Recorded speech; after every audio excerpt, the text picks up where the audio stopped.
व्यक्तित्व परिष्कार की अध्यात्मोपचार प्रक्रिया के अंतर्गत अगला शीर्षक है, चिकित्सक का ही नहीं पुरोहित का भी परामर्श माने। आज जिस व्यक्ति के पास गया था वह नगर के बहुत प्रतिष्ठित डॉक्टर हैं। उनने यह समझा था कि मुझे कोई शारीरिक तकलीफ है, क्योंकि मैंने उनसे क्लिनिक में ही भेंट का आग्रह किया था। एक एक कर 30 रोगी डॉक्टर के पास गए। उनमें से एक सर्जरी से संबंधित मरीज था। एक को सर्दी लग गई थी, शेष 28 यूरोसिस अथवा सिजोफ्रेनिया, निराशा और मानसिक बीमारी के शिकार थे। किसी के मस्तिष्क में तनाव था, किसी के मन में अशांति। कुछ केवल यह जानने के लिए आए थे कि डॉक्टर साहब बताइए, हमारे जीवन का उद्देश्य क्या है। डॉक्टर ने उन्हें मानसिक बीमारी की संज्ञा दी, जबकि आदमी विचारवान लगता था। अब मैं पूरी तरह आश्वस्त हो चुका था कि आज का आदमी पूरी तरह थक गया है। उसकी यह थकावट जितनी भौतिक है उससे अधिक आत्मिक है। यह कैसी बेबसी है कि उसे जो समाधान एक पुरोहित से चाहिए, उसके लिए उसे डॉक्टर के पास शरणागत होना पड़ता है। उपर्युक्त पंक्तियाँ किसी महापुरुष का जीवन प्रसंग भले ही ना हो, पर वह जिस व्यक्ति की डायरी के पृष्ठों का उदाहरण है वो कोई सामान्य व्यक्ति भी नहीं है। वह जो उसकी बातों की यूँ ही उपेक्षा की जाए। हम जिस युग में आज रह रहे हैं उसमें पहले की अपेक्षा आध्यात्मिक चेतना की कहीं अधिक आवश्यकता है। इसके बिना उसका जीवन उद्देश्य पूर्ण नहीं बन सकता। उसे शीतल शांति चाहिए, जीवन का बोध चाहिए। आध्यात्मिक जिज्ञासाओं का समाधान किए बिना समस्या का निराकरण हो सकेगा, यह आशा आत्म प्रताड़ना ही सिद्ध होगी। यह उद्गार वियना विश्वविद्यालय के चिकित्सा विभाग में स्नायु विकारों व मानसिक रोगों के प्रोफेसर तथा अंतर्राष्ट्रीय ख्याति प्राप्त मानसिक रोगों के चिकित्सक डॉक्टर विक्टर ई फ्रैंकल के हैं। आधुनिक साधन सुविधाओं से भरपूर पश्चिमी देशों की सामाजिक परिस्थितियों का यथार्थ चित्रण प्रस्तुत करते हुए उनने मानवीय अंतःकरण को बड़े कोमल हाथों से सहलाया और बताया है। यदि उन्हें आध्यात्मिक अभिसिंचन प्रदान न किया गया तो अपने इसी प्रयास के कारण पश्चिमी समाज अपना सर्वनाश कर लेगा। सच पूछा जाए तो न्यूनाधिक यह समस्या सारी धरती की समस्या है। आध्यात्मिक सत्ता की सजीव प्रतिमा मनुष्य ही जब पानी में रह रही मछली के प्यास के मारे तड़पने जैसी स्थिति में जिंदगी बिता रहा हो तो विचारक कबीर की हंसी स्वाभाविक ही मानी जाएगी। डॉक्टर फ्रैंकल ने एक जेल के 2 कैदियों के उदाहरण प्रस्तुत करते हुए लिखा है। हम आगे प्रस्तुत करते हुए लिखते हैं, एक स्त्री हमेशा यह कहा करती थी कि उसे जीवन में क्या मिला। अपनी इस व्यथा की उपसहन न कर सकने के कारण उसने आत्महत्या का प्रयास किया और उसे जेल में जाना पड़ा, जबकि उसका बेटा विदेश में इस प्रतीक्षा में था कि मेरी माँ आती होगी, उसके साथ स्नेह आत्मीयता का जीवन मिलेगा। महिला अपने ही जीवन की शुष्कता से, अपनी ही निराशा से थकी हुई थी, जबकि सांसारिक दृष्टि से उसे कहीं किसी तरह का भी अभाव नहीं था। डॉक्टर फ्रैंकल ने उससे जान पहचान कर जब उसके जीवन में प्रवेश किया तो पता चला कि भौतिक आकांक्षाओं में भटकाव उसके जीवन की निरसता का प्रमुख कारण है। उसे श्रद्धा, भाव, संवेदना, अन्य प्राणियों के हितों में अभिरुचि जैसे संस्कार प्रसन्न रख सकते थे, किंतु किसी ने इसको शिक्षण नहीं दिया। फलतः जीवन मरुस्थल जैसा बन गया। यही बात उस पुरुष के बारे में भी थी। वह एक अच्छा लेखक था। उसकी कई पुस्तकें प्रकाशित हो चुकी थी, कई प्रकाशन के लिए तैयार थी, पर जीवन में संवेदना का अभाव उसे निरंतर खटकता रहा। इसी कारण उसने भी आत्महत्या का प्रयास किया, जबकि वह एक ऐसी संतोष भरी यश और सम्मान की जिंदगी जी सकता था जिसमें ऊब और उत्तेजना का नाम ही ना होता। सच है कि उसे डॉक्टर मिले, पर धार्मिक जीवन की परिभाषा और मार्गदर्शन देने वाला कोई नहीं मिला। मानव जीवन 3 क्षेत्रों में विभक्त है। पहला है भौतिक जीवन, जिसमें उसके शरीर की आवश्यकताएं प्रमुख होती है। उसे खान पान से लेकर वंश वृद्धि की सुविधाएं चाहिए, पर यह उतना कठिन क्षेत्र नहीं है।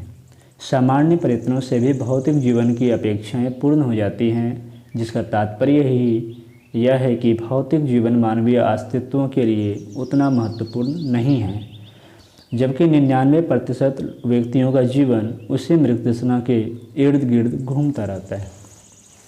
अच्छे से अच्छा भोजन, विशाल भवन और इंद्रिय सुखों की अपार साधन सामग्री स्वल्प आवश्यकता के साधनों के अंबार से पाट दिए जाएं तो स्वाभाविक ही है कि वे आवश्यकताएं दूषित होंगी। आज का भौतिक क्षेत्र इसी कारण अश्लील, अपवित्र और अत्यधिक उत्तेजनापूर्ण बन गया है। सामान्य बाधाएं भी मनुष्य को आत्महत्या जैसी क्रूर स्थिति में पटक देती हैं। ऐसा ही इसी का एक और सगा भाई दूसरा क्षेत्र है मन का। मान मर्यादा की, बड़प्पन की, अहंकार की रक्षा के लिए आदमी भौतिक तृष्णा से भी अधिक उतावला दिखाई देता है, जबकि इस तथ्य को जानते सब हैं कि मन की वासनाएं क्षणिक हैं। अपना शरीर बल ही जब स्थिर नहीं तो बाह्य परिस्थितियों में प्राप्त पद, प्रतिष्ठा और सम्मान ही अस्थायी कैसे रह सकता है। उनकी ललक सताएगी तो स्वाभाविक ही जब कभी विघ्न दिखाई देगा, मनुष्य का भय सीमा को पार करेगा तो वह निराश होगा, खींचता रहेगा। उस स्थिति में डॉक्टर उसे भटकाएगा। सही राह दिखाने वाला प्रशिक्षण उसे मिला ही नहीं तो वह देगा कहाँ से। बाह्य चिकित्सा संभव हो सकती है, पर मन में घुसे रोगों का उपचार डॉक्टर नहीं कर सकते, जबकि आज वे सर्वत्र यही रहा है। मानव जीवन का तीसरा सर्वाधिक महत्वपूर्ण किंतु अत्यधिक उपेक्षित क्षेत्र है उसका आत्मजगत। मानव जीवन का 90% से अधिक भाग उसकी आध्यात्मिक सत्ता, भावनाओं से विनिर्मित होता है, पर इस भाव विज्ञान की जानकारी, विकास और विस्तार के साधनों का उसे कोई प्रशिक्षण नहीं मिलता। हर व्यक्ति के अंतःकरण से कभी न कभी ऐसी स्फुरना उठती अवश्य है कि आखिर उसने जन्म क्यों लिया, वह आया कहाँ से और उसका गंतव्य क्या है। जीवन का अर्थ ज्ञात करना मानवीय संस्कार है। कोई भी पशु उसके लिए परेशान नहीं दिखाई देता, पर मनुष्य उस अर्थबोध के लिए बिना संतोष और शांति पा नहीं सकता। यह बोध उसे सच्चे पुरोहित, आध्यात्मवादी ही दे पाते हैं। आस्तिकता, आध्यात्मिकता और धार्मिकता को थोड़ी देर के लिए मनोवैज्ञानिक ही मान लें तो भी उनके फलितार्थ ऐसे हैं जो मानवीय अंतःकरण को संतोष और व्यापकता प्रदान करने में सक्षम है। इसका दार्शनिक आधार भी बेबुनियाद नहीं है। संसार इतना व्यवस्थित है तो उसका रचयिता होगा ही। जब मानवीय चेतना में सत्य, प्रेम, न्याय और चिर सौंदर्य की आकांक्षा ओतप्रोत है तो वह जिस सर्वशक्तिमान चेतना से जन्मा है उसमें इन तत्वों की पूर्णता अवश्यंभावी है। मानव जीवन ही नहीं, पशुओं में भी नैतिक नियम हैं। ये भी उसी तथ्य की ओर संकेत करते हैं। यह जानकारी कोई अनुभव सिद्ध साधक, संत और ब्रह्मवेत्ता पुरोहित ही अंतःकरण की सच्चाई के साथ प्रदान कर सकता है। अतएव आज संसार के लिए सच्चा पुरोहित अनिवार्य हो गया है। मनोविज्ञान केवल सुख की इच्छा और महत्वाकांक्षाओं के अध्ययन तक ही सीमित है। चेतना के इति, अंत और मध्य का विश्लेषण अपनी दार्शनिक अनुभूति और अध्ययन के आधार पर धार्मिक व्यक्ति ही दे सकता है। मनोवैज्ञानिक मन के स्वभाव का विश्लेषण कर सकते हैं, मन के विज्ञान का नहीं। मानवीय मूल्यों तथा भावनाओं का क्षेत्र अकेला डॉक्टर विज्ञान सुलझा नहीं सकता। यह अस्तित्वजन्य रोग है जिसका उपचार वही कर सकता है जिसने अस्तित्व का अध्ययन किया हो, पहचाना, जाना और अनुभव किया हो। ऐसा व्यक्ति मनोवेत्ता, धर्मपरायण ही हो सकता है। अमेरिका के न्यू जर्सी शहर में अपनी प्रैक्टिस करने वाले डॉक्टर नॉर्मन विसेंट पिले एक चिकित्सक होने के साथ साथ मनोवैज्ञानिक भी थे। इसके साथ ही वे न्यू जर्सी के एक चर्च में प्रवचन के लिए भी जाया करते थे। एक दिन वे प्रवचन समाप्त कर चर्च की सीढ़ियों से नीचे उतर ही रहे थे कि एक बेचैन युवती उनके पास आई और खड़ी होकर कहने लगी, डॉक्टर, क्या मेरे रोग का इस संसार में कोई इलाज ही नहीं है? प्रश्न इतनी हड़बड़ाहट में किया गया था कि एक बारगी तो डॉक्टर पिले भी चौंक उठे। फिर उनने पूछा, ऐसी क्या बीमारी है तुम्हें? युवती ने कहा कि जब भी वह चर्च में आती है तो उसकी बाहों में बड़ी तेज खुजली से वह बेहाल हो जाती है। उसने अपनी बाहों को उखाड़कर बताया, उन पर लाल लाल चकत्ते उभरे हुए हैं। उस युवती ने यह भी कहा कि यही हालत रही तो वह चर्च में अब आना बंद कर देगी। डॉक्टर पिले ने कहा, हो सकता है तुम जिस कुर्सी पर बैठती हो उसमें कोई ऐसे रासायनिक पदार्थ प्रयुक्त किए गए हों जो तुम्हारे शरीर के अनुकूल ना पड़ते हैं। अगर यही बात है तो मैं जब किसी दूसरे गिरजे में जाती हूँ अथवा दूसरी कुर्सी पर बैठती हूँ तब तो खुजली नहीं होनी चाहिए ना। लेकिन तब भी ऐसा ही होता है। युवती ने अपनी समस्या का विश्लेषण किया। डॉक्टर पिले एक सहृदय और प्रत्येक रोगी के प्रति सहानुभूति रखने वाले चिकित्सक थे। उन्होंने युवती को यह आश्वासन बंधाते हुए कि संसार में कोई ऐसी समस्या नहीं जिसका समाधान ना हो। मैं तुम्हारे फैमिली डॉक्टर से बातचीत करूंगा, शायद उनसे बातचीत के दौरान ऐसा कोई सूत्र निकल आए जिससे कि तुम्हारी समस्या का समाधान हो सके। युवती के फैमिली डॉक्टर का पता लेकर डॉक्टर पिले ने उनसे संपर्क किया तो पता चला कि उस युवती को इंटरनल एक्जिमा था। यह खुजली किसी रोगाणु के संक्रमण से नहीं वरन अपने आप से भीतर ही भीतर उलझते रहने के कारण उठती है। प्रायः देखा जाता है कि जब कोई बात समझ में नहीं आ रही हो या बहुत कोशिश करने पर भी कोई चीज़ याद नहीं आ रही हो तो हाथ अपने आप उठकर कनपट्टियों को खुजलाने लगता है। जब रुपए पैसों की बेहद तंगी हो और उनकी सख्त आवश्यकता अनुभव हो रही हो तो हथेलियाँ खुजलाने लगती हैं। ये खुजलाहट दिमाग में होने वाले उथल पुथल के परिणाम स्वरूप ही उठती है। जब व्यक्ति मानसिक रूप से किसी द्वंद्व या संघर्ष से गुजर रहा हो तो भी जोरों की खुजली मचलती है और व्यक्ति खुजलाते खुजलाते चमड़ी को लाल कर देता है। इस तरह की खुजलाहट के कुछ विशिष्ट लक्षण होते हैं जिनके आधार पर डॉक्टर इंटरनल एक्जिमा को पहचानते हैं। गिरजे में आकर ही उस युवती को इस तरह की खुजली क्यों परेशान करती है, यह जानने के लिए डॉक्टर पिले ने रोगिणी को कुरेदा। आत्मीयता, स्नेह और सहानुभूति से प्रभावित होकर उक्त युवती ने अपना सारा अतीत खोलकर रख दिया। वह किसी बड़ी फार्म में अकाउंटेंट के पद पर कार्य करती थी और प्रायः गोलमाल कर थोड़ा धन चुराती रहती थी।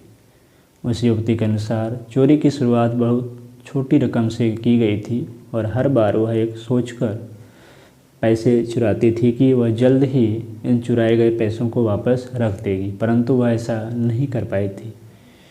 डॉक्टर पिले ने इस घटना का विश्लेषण करते हुए कहा कि इस प्रकार उस युवती के मन में अपराध भावना घर कर गई। जब वह चर्च में आती तो वहाँ के पवित्र वातावरण में यह भावना और उग्र हो उठती थी। परिणाम स्वरूप उसकी रक्तवाहिनी पेशियों में ऐंठन होने लगती और खुजली शुरू हो जाती। मनाह संस्थान में जमी हुई इस रोग की जड़ों को पहचानकर डॉक्टर पिले ने उक्त युवती को सलाह दी कि वह फर्म के मालिक के सामने सब कुछ स्वीकार कर ले तथा साथ ही चुराई गई रकम को अदा करना भी शुरू कर दे। युवती ने नौकरी छूटने का डर बताया तो डॉक्टर पिले ने ढांढस बधाया, हो सकता है तुम्हारी फर्म का मालिक तुम्हारी ईमानदारी और सच्चाई से प्रभावित होकर तुम्हें नौकरी से ना हटाए, पर एक क्षण को यह मान भी लें कि तुम्हें नौकरी से हटा दिया तो तुम्हें अन्यत्र भी नौकरी मिल सकती है। नौकरी खो देने से उतनी क्षति नहीं होगी जितनी कि अपनी आत्मा और आदर्श को खोने से हो रही है। बात समझ में आ गई है और युवती ने अपने मालिक के पास जाकर सब कुछ कह दिया। वही हुआ जिसकी सुखद संभावना डॉक्टर पिले ने बताई थी, अर्थात मालिक ने उसकी सच्चाई, ईमानदारी और नैतिक मूल्यों के प्रति उदित हुई दृढ़ निष्ठा से प्रभावित होकर उसके खिलाफ कोई कानूनी कार्रवाई नहीं की। इस क्षमा से युवती का हृदय और पश्चाताप विदग्ध हुआ तथा उसने स्वयं ही वह पद छोड़ दिया। इस पश्चाताप और प्रायश्चित के परिणाम स्वरूप आई भावनाओं में शुद्धि के कारण युवती को दोबारा फिर कभी खुजली नहीं उठी। इसका कारण यह था कि उसका भावनाजन्य क्षोभ समाप्त हो चुका था। शरीर की तमाम पेशियां स्नायुमंडल द्वारा संचालित होती है। छोटी मोटी स्नायुओं का एक पूरा जाल मानव शरीर में फैला हुआ है, जिसका नियंत्रण मस्तिष्क से होता है। कुछ स्नायु ऐच्छिक होती है, जिसका इच्छानुसार उपयोग होता है, जैसे चलना फिरना या कोई वस्तु पकड़ना छोड़ना। ये कार्य यद्यपि पेशियों द्वारा ही होते हैं, परंतु पेशियां स्नायुओं द्वारा मस्तिष्क से ही निर्देश प्राप्त करती हैं। इन ऐच्छिक स्नायुओं के अतिरिक्त एक दूसरे प्रकार के स्नायु भी होते हैं, जिन्हें अनैच्छिक कहा जाता है। इन पर मनुष्य का कोई अधिकार नहीं होता और ये हृदय के धड़कने, नाड़ियों के भड़कने तथा आंतों के कँपने जैसे कार्य संपन्न करते हैं। इन अनैच्छिक स्नायुओं का नियंत्रण मस्तिष्क के उस केंद्र से होता है जिसे हाइपोथैलेमस कहते हैं। इसी केंद्र से एक नलिका विहीन ग्रंथि भी संबंधित है, जिसे पिट्यूटरी ग्रंथि कहते हैं। यह ग्रंथि शरीर रक्षा, स्वास्थ्य सुरक्षा और मानसिक संतुलन को बनाए रखने में बड़ी महत्वपूर्ण भूमिका प्रतिपादित करती है। पिट्यूटरी ग्रंथि का आकार यद्यपि एक चने के दाने के बराबर होता है, परंतु यह अन्य नलिका विहीन ग्रंथियों का भी नियंत्रण करती है। डॉक्टर पिले ने जिस युवती का मानसोपचार कर इंटरनल एक्जिमा ठीक किया था, वह स्नायुजन्य विकार के कारण ही उत्पन्न हुआ था और भावनाजन्य क्षोभ समाप्त होते ही स्वतः ही ठीक भी हो गया। शरीर के स्वास्थ्य संरक्षण का दायित्व पिट्यूटरी ग्रंथि ही मुख्य रूप से संभालती है। डॉक्टर एच शैले ने अपने शोधों द्वारा यह पता लगाया। यह ग्रंथि खास तौर से उस समय ज़्यादा कमज़ोर हो जाती है जब व्यक्ति के भीतर भावनात्मक द्वंद्व, मानसिक उथल पुथल मची हुई हो। ऐसी स्थिति में पेशियों की ऐंठन से लेकर त्वचा विकार, हृदय रोग, पाचन विकार, रक्तचाप से लेकर हमेशा बना रहने वाला सिर दर्द तक पैदा हो सकता है। यह तो भी सभी जानते हैं कि शरीर के सभी अंग प्रत्यंगों का संचालन मस्तिष्क द्वारा भेजे गए निर्देशों से ही होता है। भावनाओं के कारण मस्तिष्क पर अवांछनीय दबाव बना रहेगा तो यह निश्चित ही है कि उसकी प्रतिक्रिया शरीर पर भी हो। अधिकांश रोगों के मूल में प्रत्यक्ष और अप्रत्यक्ष रूप से भावनाजन्य क्षोभ ही पाया गया है, भले ही वह कोई दुराव छिपाव का भाव हो अथवा आक्रोश क्रोध का।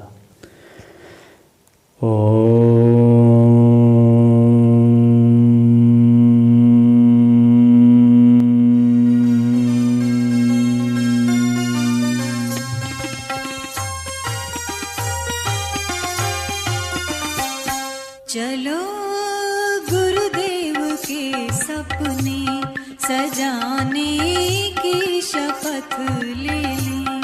चलो गुरुदेव के सपने सजाने की शपथ